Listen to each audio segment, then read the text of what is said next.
Hello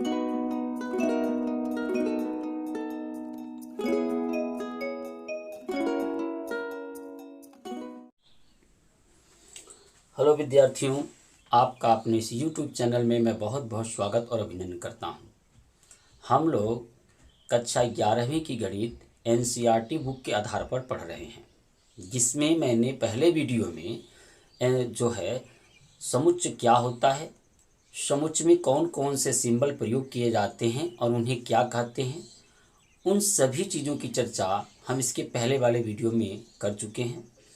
यदि आप video को पहली बार देख रहे हैं तो इसके पहले वाला वीडियो प्लेलिस्ट में जा कर के ज़रूर देखें, तो ये चैप्टर और आसानी से समझ में आएगा। आज जो है हम लोग चर्चा करने वाले हैं कि प्रश्नावली 1.1 की, कि हमारी NCERT बुक में कक्षा 11वीं की प्रश्नावली 1.1 में क्या कहा गया है। तो हमसे पूछा गया है कि निम्नलिखित में कौन कौन से समुच्चय है। कुछ ऐसे 9 क्वेश्चन दिए हैं जिन्हें मैं आपको पढ़ के सुनाऊंगा और फिर बताऊंगा कि वह सेट हैं या नहीं है, मतलब समुच्चय हैं कि नहीं है। तो आप देख सकते हैं कि जो समुच्चय की स्थिति है उसकी चर्चा हम लोग पिछले वीडियो में कर चुके हैं।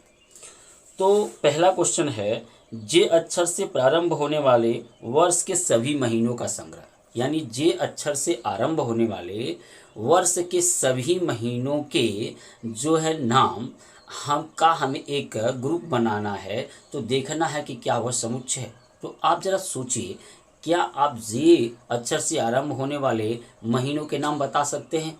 बिल्कुल बता सकते हैं। क्यों बता सकते हैं? क्योंकि हमें पता है कि जे अक्षर से प्रारंभ होने महीने कौन से हैं। एक है आपका जनवरी है, दूसरा है आपका जून और तीसरा महीना है आपका जुलाई। यानी स्पष्ट रूप से आप इसकी बात कर पा रहे हैं कि ये कौन कौन से महीने होंगे। मतलब यह जो दिया गया हमको सवाल था यह सुपरिभाषित है, यानी हम अच्छी तरह से इसके विषय में बता पा रहे हैं। अतः यह एक सेट का निर्माण कर रहा है। दूसरा क्वेश्चन आप देखें, कह रहा भारत के 10 सबसे अधिक प्रभावशाली लेखकों के नाम। भारत के 10 सबसे प्रभावशाली लेखकों के नाम। तो आप देख सकते हैं इसकी कोई बहुत बेसिक कसौटी नहीं होती है, क्योंकि कोई ऐसा प्रभाव लेखक होगा जो हिंदी में प्रभावशाली लेख लिखता होगा, कोई ऐसा लेखक होगा जो इंग्लिश में प्रभावशाली लेख लिखता होगा, कोई ऐसा लेखक होगा जो संस्कृत में प्रभावशाली लेख लिखता होगा। तो उन सब में सबसे प्रभावशाली कौन है, इसकी कोई कसौटी नहीं है। इसलिए हम इसको जो है एक समूह ग्रुप नहीं बना सकते जिसको हम अच्छी तरह से बता पाएं। तो ये जो हमारा दूसरा वाला क्वेश्चन है यह एक समुच्चय का निर्माण नहीं कर रहा है। तीसरा जो है, विश्व के सर्वश्रेष्ठ 11 बल्लेबाजों का संग्रह। तो विश्व में एक से बढ़कर एक बल्लेबाज हैं और वो सर्वश्रेष्ठ हैं। कौन किससे सर्वश्रेष्ठ है इसकी कोई बेसिक कसौटी नहीं है। कोई स्पिन खेलने में सर्वश्रेष्ठ है, तो कोई बाउंड्री खेलने में सर्वश्रेष्ठ है। तो अलग अलग कसौटी हैं। तो इसको भी हम क्या है सुपरिभाषित रूप में बता नहीं सकते, यानी हम इसको गणना नहीं कर सकते, उनकी सूची नहीं बना सकते। तो इसलिए जब हम सूची नहीं बना सकते तो यह भी हमारा क्या है, एक सेट नहीं है। जो चौथा क्वेश्चन है वो कह रहा है आपकी कक्षा के सभी बालकों का संग्रह। क्या आप जिस कक्षा में कक्षा 11 में जो पढ़ते हैं, जिस भी स्कूल में पढ़ते होंगे, क्या आपके कक्षा में पढ़ने वाले जो भी बालक हैं क्या उनका आप नाम लिस्ट में लिख सकते हो? बेशक लिख सकते हो। तो अगर आप लिख सकते हो मतलब इसका है ये हुआ कि यह सुपरिभाषित है, यानी हम बता सकते हैं कि वह बालक कौन कौन होंगे। तो अब अपनी कक्षा के सभी बालकों को बता सकते हैं, इसलिए यह एक समुच्चय का निर्माण कर रहा है, अर्थात यह एक समुच्चय है। अगला जो प्रश्न है, 100 से कम सभी प्राकृतिक संज्ञाओं का संग्रह, यानी 100 से कम सभी प्राकृतिक संज्ञाओं का संग्रह की बात करेंगे। तो आप देखेंगे कि हमारी प्राकृतिक संख्या क्या होती हैं। जो धन पूर्णांक होते हैं वह हमारी प्राकृतिक संख्या कहलाती है, यानी 1 से लेकर अनंत तक की संख्याओं को हम प्राकृतिक संख्या कहते हैं। और उसमें हमसे कहा गया है कि 100 से कम, तो इसका मतलब हम इसका लिस्ट बना सकते हैं, इसकी सूची बना सकते हैं 1 2 3 4 डॉट डॉट करके 99 तक, यानी हम इसे अच्छी तरह से बता पा रहे हैं। अतः यह एक सेट का निर्माण कर रहा है, अतः एक समुच्चय बना रहा है। जो छठवां क्वेश्चन है वो यह कह रहा है कि लेखक प्रेमचंद्र द्वारा लिखित उपन्यासों का संग्रह। लेखक प्रेमचंद द्वारा लिखित उपन्यासों का संग्रह का एक सूची बनाइए। क्या आप ये बनाना संभव है? हाँ, बिल्कुल इसे बनाना संभव है। क्यों बनाना संभव है? क्योंकि प्रेमचंद ने आज तक जितने उपन्यास लिखे हैं उन उपन्यासों की सूची हम बना सकते हैं, क्योंकि हम उन उपन्यासों के विषय में अच्छी तरह से कहीं न कहीं से जानकारी प्राप्त कर सकते हैं और उसकी सूची बना सकते हैं। तो यह भी क्या है, एक सेट का निर्माण कर रहा है। अगला क्वेश्चन है सभी समपूर्णांकों का संग्रह। सभी समपूर्णांकों का संग्रह यानी जितने भी समपूर्णांक हैं उनकी संग्रह कर सकते हैं, तो उनकी सूची बना सकते हैं। जो समपूर्णांक हैं, यो भी समपूर्णांक का मतलब हुआ वो ऋण समपूर्णांक है, तो मतलब धन या ऋणात्मक दोनों संख्या हो सकती हैं, यानी हो सकता है 2, 4, 6, 8, 10। तो इस तरह की हम सूची बना सकते हैं, या आकर सकते हैं -8, ये समपूर्णांक हैं, -6, -4, और यहाँ कर सकते हैं -2, यहाँ 0 लिख सकते हैं। तो वास्तव में हम इन्हें सूचीबद्ध कर पा रहे हैं, इनके विषय में अच्छी तरह से बता पा रहे हैं, अतः यह एक सेट का निर्माण कर रहा है, अतः एक समुच्चय है। अगला क्वेश्चन है हमारा कि इस अध्याय में आने वाले प्रश्नों का संग्रह। तो इस अध्याय में जितने भी प्रश्न होंगे उन सबकी सूची आसानी से बनाई जा सकती है, अतः यह हमारा एक समुच्चय का निर्माण कर रहा है।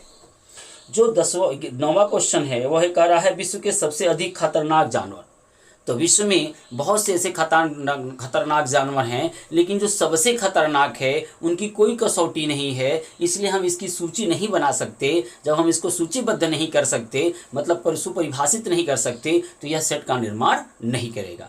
तो ये रहा हमारा पहला क्वेश्चन, जिसको हमने ऐसे ही हल किया देख करके कि कौन सा समुच्चय है और कौन सा समुच्चय नहीं है। आइए अब दूसरे क्वेश्चन की ओर चलते हैं और हम देखते हैं कि दूसरा क्वेश्चन हमसे क्या पूछा गया है। तो विद्यार्थियों, दूसरा क्वेश्चन हमसे ये कह रहा है कि मान लीजिए कि कोई एक समुच्चय है, मतलब एक सूची बनाई गई है जो सुपरिभाषित है, वो है 1, 2, 3, 4, 5, 6। अब हमसे कह रहा है कि नीचे दिए गए जो सवाल हैं इनमें रिक्त स्थान में उपयुक्त चिन्ह प्रतीक, इस चिन्ह को बोलते हैं बिलोंग्स टू। इस चिन्ह को बोलते हैं बिलोंग्स टू। बिलोंग्स टू का मतलब होता है के अवयव हैं, के सदस्य हैं। अथवा does not belongs to. Does not belongs to इसका अर्थ होता है के सदस्य या के अवयव नहीं है। फिर से एक बार इस प्रतीक का मतलब समझ लेते हैं। इस प्रतीक को पढ़ते हैं बिलोंग्स टू। इसका हिंदी अर्थ होता है के अवयव हैं या के सदस्य हैं, और इसका अर्थ होता है डज नॉट बिलोंग्स टू। इसका मायने होता है डज नॉट बिलोंग्स टू, मतलब के अवयव या के सदस्य नहीं है। तो इस चिन्ह को हमें यहाँ भरना है। तो इसको भरने के लिए हमें कोई बहुत बड़ी मेहनत या दिमाग की ज़रूरत नहीं है। आप देख सकते हो कि अगर यहाँ दिए गए एलिमेंट्स, यहाँ दिए गए जो अवयव हैं, जो दिए गए सदस्य हैं, इसके अंदर उपस्थित होंगे तो हम भरेंगे बिलोंग्स टू। अगर उपस्थित नहीं होंगे तो भरेंगे डज नॉट बिलोंग्स टू। आइए भर के देखते हैं। आप देखिए, क्या 5 इस वाले का सदस्य है? क्या ए सेट के में इसके अंदर स्थित है? जी हाँ, यहाँ 5 है। इसका मतलब ए जो है 5 का सदस्य है, अवयव है, यानी बढ़ेंगे बिलोंग्स टू। देखिए, क्या 8 इसमें कहीं उपस्थित है? तो नहीं, 8 इसमें उपस्थित नहीं है, तो यहाँ भरेंगे डज नॉट बिलोंग्स टू। यहाँ देखिए, क्या 0 इसमें उपस्थित है कहीं? जी नहीं है, यहाँ भी भरेंगे डज नॉट बिलोंग्स टू। यहाँ जो ये चौथे क्वेश्चन में, तो क्या 4 इसके अंदर उपस्थित? हाँ जी, 4 इसके अंदर उपस्थित है, तो हम भरेंगे 4 बिलोंग्स ए, मतलब 4 ए का सदस्य है, 5 ए का सदस्य है, 8 ए का सदस्य नहीं है या अवयव नहीं है, 0 ए का सदस्य या अवयव नहीं है। यहाँ 2 है, तो देख सकते 5वें क्वेश्चन में 2 क्या इसके अंदर है? जी हाँ, इसके अंदर है, तो भरेंगे बिलोंग्स टू, मतलब 2 ए का अवयव है, बिलोंग्स ए। 2 बिलोंग्स टू ए, मतलब 2 ए का सदस्य है, 2 ए का अवयव है, अर्थात 2 जो एलिमेंट है वो ए सेट के अंदर उपस्थित है। अब यहाँ दिया है 10, तो क्या 10 इसके अंदर कहीं है? जी नहीं, तो यहाँ भरेंगे 10 डज नॉट बिलोंग्स टू ए, मतलब 10 ए का सदस्य नहीं है या 10 ए क्या अवयव में से नहीं है। तो ये हमको भरना था, हमने इसे भर करके कंप्लीट कर लिया। अब आइए तीसरे क्वेश्चन की ओर चलते हैं और तीसरा क्वेश्चन हमसे क्या कह रहा है उसको देखते हैं। तो विद्यार्थियों, जो अपना तीसरा क्वेश्चन है प्रश्नावली 1.1 का, वह यह कह रहा है कि निम्नलिखित समुच्चयों को रोस्टर रूप में लिखे। तो हम लोग इसके पहले वाले वीडियो में कंसेप्ट में सीखे थे कि समुच्चयों का प्रेजेंटेशन कैसे होता है। तो समुच्चय का प्रेजेंटेशन इस सिंबल के अंतर्गत, यदि इस सिंबल के अंतर्गत हम साड़ी बना करके लिखते हैं तो उसे बोलते हैं रोस्टर या टेबुलर फॉर्म, या उसी को साड़ीबद्ध रूप बोलते हैं। और यदि हम किसी इस तरह से लिखते हैं तो हम इसे बोलते हैं नियम विधि, समुच्चय निर्माण विधि या सेट बिल्डर फॉर्म के रूप में बोलते हैं।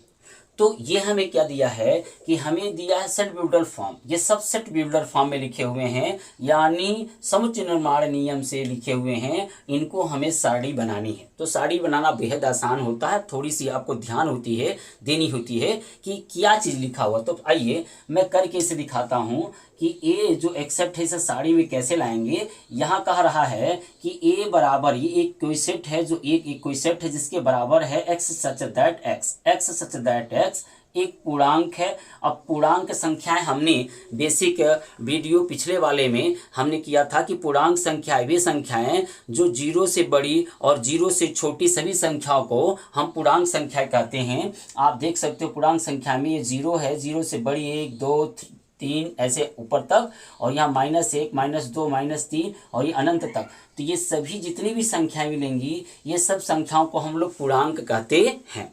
तो हमसे ये कह रहा है कि जो x एलिमेंट इसके अंतर्गत आएगा वो क्या होगा, एक पूर्णांक होगा। और शर्त क्या है कि वह जो x आएगा जो इसके अंदर हम लिखेंगे वह ऋण 3 से बड़ी होनी चाहिए और 7 से क्या होनी चाहिए, छोटी होनी चाहिए। यानी ऋण 3 से बड़ी और 7 से छोटी होनी चाहिए। तो आप जानते हैं कि जितने भी ऋणात्मक संख्याएं हैं, जितनी भी संख्या वो बढ़ती जाएंगी उतनी ही वो छोटी होती चली जाती हैं। इसका मतलब ऋण 1 ऋण 2 से बड़ा है, ऋण 2 ऋण 3 से बड़ा है, ऐसे ऋण 4 ऋण 3 से बड़ा है, ऋण 5 ऋण 4 ऋण 5 से बड़ा, मतलब ऋण 1 2 से, ऋण 2 3 से, ऋण 3 4 से, ऋण 4 5 से। तो जैसे जैसे आगे की संख्याएं होंगी वह अगली वाली संख्या उससे बड़ी होती चली जाएगी। लेकिन इधर जो धन पूर्णांक में क्या है, पहली छोटी होती फिर बड़ी फिर बड़ी फिर बड़ी फिर बड़ी होती चली जाती हैं। तो हमारा जो शर्त ये कह रहा है कि बाबू आप बता दो कि x सच दैट एक पूर्णांक है, मतलब जो x एलिमेंट इसके अंदर लिखोगे वह एक पूर्णांक होने चाहिए। लेकिन शर्त यह है कि वह x का मान ऋण 3 से बड़ा और 7 से छोटे होने चाहिए। तो ऋण 3 से बड़ी होगी हमारी -2 और -1, फिर आएगा 0, फिर 1, फिर 2, फिर 3, फिर 4, फिर 5, फिर 6 और 7 से छोटी का है। तो ये हो गया इसकी सारणीबद्ध रूप यानी रोस्टर फॉर्म। अब अगला देखें, जो प्रश्नावली 3 का प्रश्न संख्या 3 का बी वाला एक सेट है, अगर बी एक सेट है, बी इक्वल है एक्स सच दैट एक्स संख्या 6 से कम, संख्या 6 से कम प्राकृत संख्या। तो हमने प्राकृत संख्या की चर्चा की है कि प्राकृत संख्या क्या होती हैं, 1 से शुरू होती हैं और अनंत तक की संख्या को हम लोग प्राकृत संख्या कहते हैं। तो हम प्राकृत संख्या जान गए कि प्राकृत संख्या 1 से कम शुरू होती है और ये एक्स सच दैट यानी एक्स का वह मान जो 6 से कम प्राकृतिक संख्या यानी 6 से छोटी प्राकृतिक संख्याओं को हमें लिखना है। इसका मतलब जो 6 से छोटी प्राकृतिक संख्या होंगी वो हो जाएंगी 1 2 3 4 और 5। ये हो गया इसका रोस्टर फॉर्म या कह सकते हो सारणीबद्ध रूप। अगला जो हमारा क्वेश्चन है सी वाला है उसको हम देखते हैं। तो उसको देखें, कह रहा है एक्स सच दैट एक्स एक अभाज्य संख्या है, एक्स सच दैट एक्स यानी एक्स ऐसा मान आएगा जो कि एक अभाज्य रहेगा। अभाज्य संख्या किसे कहते हैं, ऐसी संख्याएं जो अपने और एक की सीमा किसी दूसरी संख्या से विभाजित नहीं होती हैं उन्हें अभाज्य संख्याएं कहते हैं। तो यानी जो एक्स का मान यहाँ आने वाला है टेबुलर फॉर्म में वह कैसा होना चाहिए, अभाज्य होना चाहिए। साथ ही में शर्त ये दिया है कि वह अभाज्य संख्या वही होंगी जो 60 को विभाजित करती हों, जिनमें 60 जिनसे 60 में पूरा पूरा भाग जाता हो वही संख्याओं को इस सेट में रखेंगे या इस वाले समुच्चय में रखेंगे। तो आइए इसका हम जब सेट बिल्डर फॉर्म बनाएंगे तो देखेंगे कि आपका अभाज्य संख्या 2 हुई जो 60 को विभाजित कर सकती है। अभाज्य संख्या 3 होगी जो 60 को विभाजित कर सकती है, और अभाज्य संख्या 5 होगी जो 60 को विभाजित कर सकती है। इन 3 अभाज्य संख्याओं के अलावा कोई भी ऐसी अभाज्य संख्या नहीं है जो 60 को विभाजित कर सकती है। तो इस तरह से ये जो है इसका एक्सेट बिल्डर फॉर्म हो गया। आइए नेक्स्ट क्वेश्चन इसमें देखते हैं। इसमें कुल 5 क्वेश्चन दिए हैं और उन 5 क्वेश्चनों की हम लोग चर्चा करेंगे। तो आइए शेष 2 क्वेश्चनों को भी हम लोग देख लेते हैं। तो तीसरे क्वेश्चन का अगला 2 क्वेश्चन ये है कि डी एक सेट है, डी इक्वल ट्रिग्नोमेट्री शब्दों के सभी अक्षरों का हमें समुच्चय बताना है। समुच्चय बनाना है यानी रोस्टर फॉर्म में लिखना है, यानी इसी को हम लोग टेबलर फॉर्म कह सकते हो या सारणीबद्ध रूप हिंदी में कहते हैं।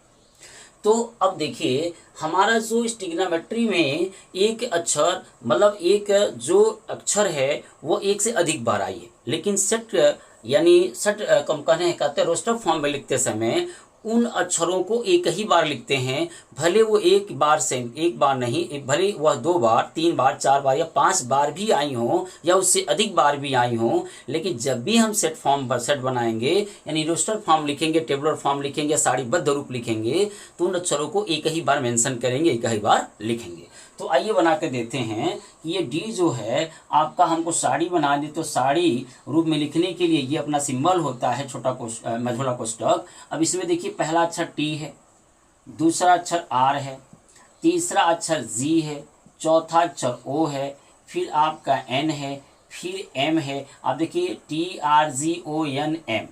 अब यहाँ देखिए यम के बाद है फिर ई है और उसके बाद देखिए फिर टी है, टी यहाँ पर भी है, टी यहाँ पर भी है, तो हम टी नहीं लिखेंगे 2 बार, एक बार लिख चुके हैं। आर यहाँ पर भी है, आर यहाँ पर भी है, आर 2 बार नहीं लिखे, एक बार लिख चुके हैं। फिर वाई है, ये हो गया आपका जो है इसका रोस्टर फॉर्म। अब देखिए कह रहा बेटर शब्द देखिए सभी अक्षरों का समुच्चय हमें बनाना है, तो इसमें 1 से अधिक बार जो आए होंगे उन सभी अक्षरों को एक ही बार अप्लाई करना है, एक से अधिक बार नहीं लिखना उन्हें। अब देखिए बी इसमें आया 1 बार, 1 लिख लिए, ई आया 1 बार लिख लिए, टी 2 बार आया है तो एक ही बार लिखेंगे, ई फिर लिखेंगे, ई 2 बार, देखिए ई भी 2 बार है तो ई को नहीं लिखना हमें, फिर हम लिख दें हमें क्या आर। तो ये हो गया इसका रोस्टर फॉर्म। तो हमने तीसरा क्वेश्चन भी कंप्लीट कर लिया। अब आइए चौथे क्वेश्चन की ओर चलते हैं और चौथा क्वेश्चन हमसे क्या कहने के लिए कह रहा है उसको भी देखते हैं।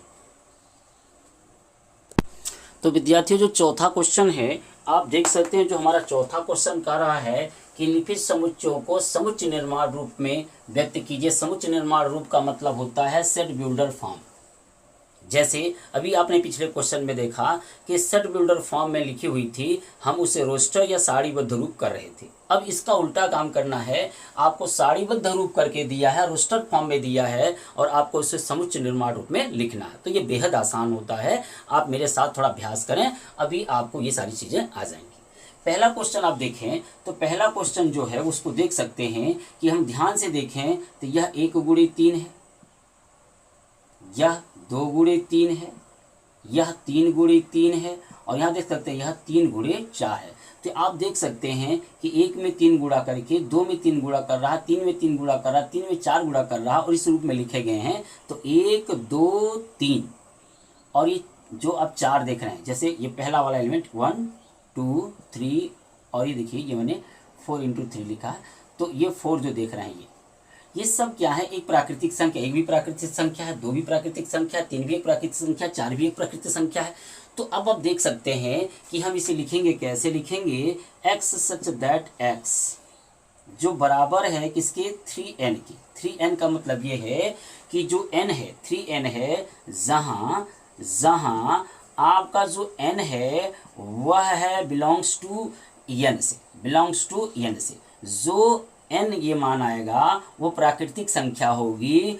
और ये प्राकृतिक संख्या कैसी होगी, यह प्राकृतिक संख्या होगी जो है 1 के बराबर, 1 से बड़ा और ये होगी छोटी। किससे छोटी होगी, आप देख सकते हैं लास्ट 4 है तो 4 से के बराबर या 4 से छोटी होगी। आइए एक बार और इसे मैं आपको समझाने की कोशिश करता हूँ, ध्यान से समझिए।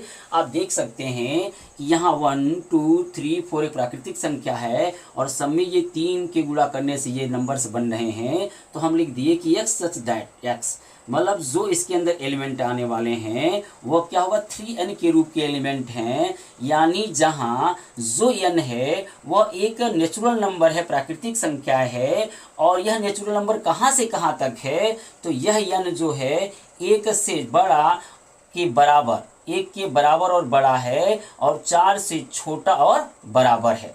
यानी यह है इक्वल, यह है जो है greater equal n, 1 greater equal n और 4 लेस इक्वल n के है। तो मतलब ये हुआ कि हमने अब क्या किया, 3n इसलिए लिख दिया कि हमें पता चलेगा कि n का मान क्या होना चाहिए। यह n का मान क्या होना चाहिए, n का मान जो होगा वो 1 से लेकर 4 तक की संख्या होगी। यानी आप इसको थोड़ा सा ऐसे लिख लीजिए, 3 × 1 तो आपका 3 हो जाएगा, 3 × 2 तो 6 मिल जाएगा, 3 × 3 तो 9 मिल जाएगा, 3 × 4 तो हमारा 12 मिल जाएगा। तो ये 3 पहले रहेगी और ये नेचुरल नंबर 1 2 3 और 4 का हम इसमें मल्टीपल कराएंगे तो हमें ये नंबर्स मिल जाएंगे। अब हम इसे चाहें तो पुनः रोस्टर फॉर्म में लिख सकते हैं। तो ये पहला क्वेश्चन अपना था 3 6 9 12, तो हमने लिखा इसे x सच दैट x जो एलिमेंट इसके अंतर्गत है वो 3n, जहाँ n बिलोंग्स टू n, मतलब जो n है वो प्राकृतिक संख्या से ली गई है और वो कहाँ से कहाँ तक के हैं, वह 1 से 1 के बराबर और बड़ा और 4 के बराबर और n जो होगी छोटा। आइए दूसरे क्वेश्चन को हम हल करते हैं। जो दूसरा वाला क्वेश्चन हमारे यहाँ सामने लिखा हुआ है आप देख सकते हैं 2 4 8 16 32। तो इसमें क्या हो रहा है, आइए देखते हैं कि इसमें कौन से कार्य हो रहे हैं। तो विद्यार्थियों जो इसका दूसरा क्वेश्चन है आप देख सकते हैं इसमें दिया है 2 4 8 16 32। अब इसे समझने की कोशिश कीजिए। ये लिखा कैसे है, ये लिखा इस तरह से है जैसे 2 पे 1, 2 पे 2, 2 पे 3, 2 पे 4। देखिए 2 दूनी 4, 2 दूनी 4, दूनी 8, 2 दूनी 4, दूनी 8, दूनी 16 और 2 पे 5। इसका मतलब है ये 2 को हम यदि n मान लें तो n पर 1, n पे 2, n पे 3, n पे 4 और n पे 5 हो जाएगा। तो अब देखें हम लिखेंगे कैसे इसको। तो लिखने के लिए हम ऐसे लिखेंगे इसको कि अब इसको हम जो समुच्चय निर्माण विधि में है लिखेंगे x such that x equal है n, क्या इक्वल है 2 पर n, इक्वल है 2 पर n, इक्वल क्या है 2 पर n। यानी n क्या है 2 पर n इक्वल है 2 पर n। यानी कहने का तात्पर्य ये है कि जहाँ जो n होगी बिलोंग्स टू बड़ा n, यानी प्राकृतिक संख्याएं हैं। और ये प्राकृतिक संख्याएं कहाँ से कहाँ तक की हैं आप देख सकते हैं। ये 2 पर 1, 2 पर 2, 2 पर 3, 2 पर 4, 2 पर 5 पे मिला है। तो 2 पर 1 यानी यह प्राकृतिक संख्या 1 से के बराबर और 1 से बड़ी होंगी यह n का मान। और यह आप देख सकते हैं 2 पर 5 तक गया है तो यह होगा कहाँ तक, 5 से छोटा और 5 के बराबर। तो ये हमारा लिखा गया इसका समुच्चय निर्माण विधि या कह सकते हो सेट बिल्डर फॉर्म में हमने इसे लिख दिया। मैं कर क्या रहा हूँ, सबसे पहले मैं समझ रहा हूँ कि ये संख्याएं कैसे लिखी हुई हैं और इनका मतलब क्या हुआ। तो मैंने समझ लिया कि ये सारी संख्याएं जो हैं 2 पर 1, 2 पर 2, 2 पर 3, 2 पर 4, 2 पर 4, 2 पर 5 के रूप में लिखी हैं। यदि मैं इन्हें n मान लूँ तो 2 पर n के रूप के फॉर्म के हो जाएंगे। और n को मैंने दिखा दिया क्या, ये 1 से शुरू है और 5 तक गई है। तो मैंने दिखा दिया कि n एक प्राकृतिक संख्या 1 2 3 4 5 और जो n है वह 1 के से बड़ा और 1 के बराबर है और 5 से छोटा और 5 के बराबर है। तो इस तरह से हमने इसे लिख दिया। आइए नेक्स्ट वाला जो तीसरा क्वेश्चन है हम उसको देखते हैं। तो विद्यार्थियों जो तीसरा क्वेश्चन है, आप तीसरा क्वेश्चन देख पा रहे होंगे। हाँ, तीसरा क्वेश्चन आप देख पा रहे होंगे। ये 5, 25, 125, 625 के रूप में लिखा हुआ है। इसका मतलब ये हुआ, अगर हम ध्यान से देखें तो 5 पर 1 है, 5 पर 2 है, 5 पर 3 है और 5 पर 4 के रूप में लिखा हुआ है। अब यह हमको n मान लें तो 5 के n का रूप का है। ये 5 पे n के रूप का है, चूंकि n एक देखिए 1 2 3 4 है जो कि एक प्राकृतिक संख्या है। जैसे देखिए 5 पर 1 तो 5 आ जाएगा, 5 25, 5 25 5 125, 5 25 25 625। तो देख सकते हैं 5 पे n के रूप में लिखा हुआ है। तो हम इसे लिखेंगे कैसे, x सच दैट x, और x बराबर है किसका, 5 पे n के रूप में। अब n क्या है, 1 2 3 4 क्या है, एक प्राकृतिक संख्या है। तो हम लिखेंगे कि जहां जो n है बिलोंग्स टू n से, यानी नेचुरल नंबर से है, और ये कहाँ से कहाँ तक है, तो यह है नेचुरल नंबर जो n है वह इक्वल यानी बराबर और नहीं सॉरी बराबर और बड़ा है क्या, 1 से, और बराबर और छोटा है किससे, आप देख सकते हैं 4 से। तो ये हो गया इसका सेट बिल्डर फॉर्म। हमने पहले चीज़ों को समझा, फिर उसी की तरह से हम इसको बना रहे हैं। तो आप भी इस तरह से शेष क्वेश्चनों को कर सकते हैं। हमारे जो शेष 5वें, इसमें एक क्वेश्चन और बचा हुआ 5वां, आइए थोड़ा उस पर भी चर्चा कर रहे हैं। मैं इसमें आपके लिए कुल 5 क्वेश्चन था, जिसमें से मैंने 3 क्वेश्चन हल किए, शेष 2 क्वेश्चन आपके लिए छोड़े हैं ताकि आप भी कुछ करके देखें। तो आइए 5वें क्वेश्चन पर थोड़ी 1-2 क्वेश्चन की चर्चा कर लेते हैं। तो हम विद्यार्थियों चलते हैं अपने 5वें क्वेश्चन को। इसमें कह रहा है कि निम्नलिखित समुच्चयों के सभी अवयवों को सूचीबद्ध कीजिए। तो इसमें कुछ 5 या 6 क्वेश्चन दिया है। तो अभी भी हम इसके पहले हमने भी देखा है कि रोस्टर फॉर्म को सेट बिल्डर फॉर्म में लिखना, यानी सारणीबद्ध रूप को समुच्चय निर्माण विधि में लिखना, और समुच्चय निर्माण विधि को सारणीबद्ध रूप में लिखना। तो इस तरह के क्वेश्चन हम कर चुके हैं। तो मैं एक क्वेश्चन करके दिखा देता हूँ, शेष क्वेश्चन आप करिएगा। यदि क्वेश्चन में कोई दिक्कत होगी तो आप कमेंट बॉक्स में कमेंट करेंगे, तो नेक्स्ट वीडियो में हम उसका सोल्यूशन आपको देंगे। तो आप देख सकते हैं कि यहाँ दिया a बराबर a equal x such that x एक विषम प्राकृतिक संख्या है। कैसी संख्या है, एक विषम प्राकृतिक संख्या है। और प्राकृतिक संख्या शुरू कहाँ से होती है, आपकी 1 से शुरू होती है, जो कि एक विषम प्राकृतिक संख्या को हमको लिखना है। तो जो प्राकृतिक संख्या हम लिखेंगे 1 से लेकर के अनंत तक हो सकती हैं, तो उनमें हम विषम प्राकृतिक संख्या का एक ग्रुप बनाएंगे, एक सारणी बनाएंगे। जैसे आप 1 लिख सकते हो, 3 लिख सकते हो, 5 लिख सकते हो, 7 लिख सकते हो, जो कि विषम होंगी, 9 लिख सकते हो। ऐसे डाट डाट करके आप अनंत तक लिख सकते हो। तो यह इसका हो गया सारणी रूप या रोस्टर फॉर्म या टेबलर फॉर्म, इसी को बोलते हैं, सारणीबद्ध रूप बोलते हैं। तो इस तरह से आप शेष क्वेश्चन को कर सकते हैं अपने। और हमारी जो प्रश्नावली 1.1 है खत्म हुई। अगर आपको किसी भी प्रश्न का कि इसमें समस्या होती है, तो अब आप कमेंट बॉक्स में आप उस प्रश्न का नंबर दे देंगे और बता देंगे कि इसको सर हमें सॉल्व करके दिखाइए। तो मैं निश्चित तौर से नेक्स्ट वीडियो में इसमें बचे हुए प्रश्नों को सॉल्व करके दिखाऊंगा। और अगली वीडियो में हम लोग जो है पढ़ने वाले प्रश्नावली 1.2 को, तो 1.2 के पढ़ने से पहले हमें उसके बेसिक कंसेप्ट को समझना होगा। तो अगली वीडियो होगी प्रश्नावली 1.2 का बेसिक कंसेप्ट, फिर प्रश्नावली 1.2 को हम लोग पढ़ेंगे। यदि आप हमारे चैनल पर पहली बार आए हैं तो निश्चित तौर से हमारे चैनल को सब्सक्राइब करिएगा, लाइक का बटन दबाइएगा, अपने मित्रों को शेयर करिएगा, ताकि हमें उत्साहवर्धन मिले और हम आपके लिए बिल्कुल मुफ्त इसी तरह से अच्छे वीडियो ला सकें, जिससे आपका ज्ञानवर्धन हो सके। तो फिर हम अगले वीडियो में मिलते हैं, तब तक के लिए हम आपसे इजाज़त लेते हैं।